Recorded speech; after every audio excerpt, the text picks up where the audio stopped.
杭州亚运都结束，台湾选手摕到真好的成绩。接下来就是全国运动会之一就要开始咯。这届全运会是办伫台南，市长黄伟哲也邀请选手甲民众做伙来遮台南看比赛，也来遮佚佗。不过目前呢，台南天狗这个疫情是攸关真严重，这款需要提醒民众爱特别注意。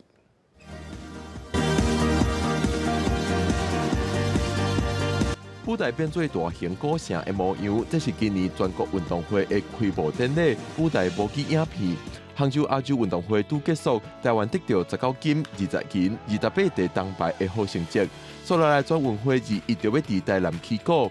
台南市这摆要以400年来的古城人文历史做主题，欢迎运动选手甲民众入城去台南看比赛兼观光。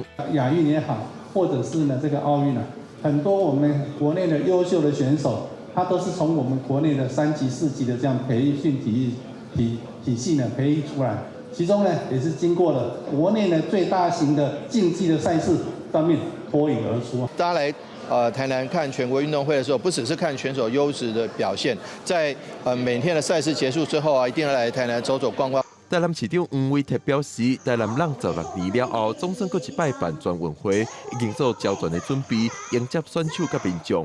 不过，台南今年到今天口列病例累积超过14000例，10月初3到10月初10，全台新增加2527个本土病例，其中台南市就占2248例，是占8成8。所以其实室外是比较没有问题的，然后室内的场馆，我们已经做好最好的防蚊的准备。登革热的疫情虽然跟前周比较起来降低了16.6%，但是目前我们登革热的一个疫情仍然是属于高峰期。 虽讲这礼拜台南天狗热疫情无加悬，但是疾管署讲防疫袂使放零，有可能是因为连续假期期间部分医疗因素休困，通报可能有增差。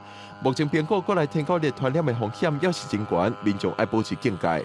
记者郭文条随台北报道。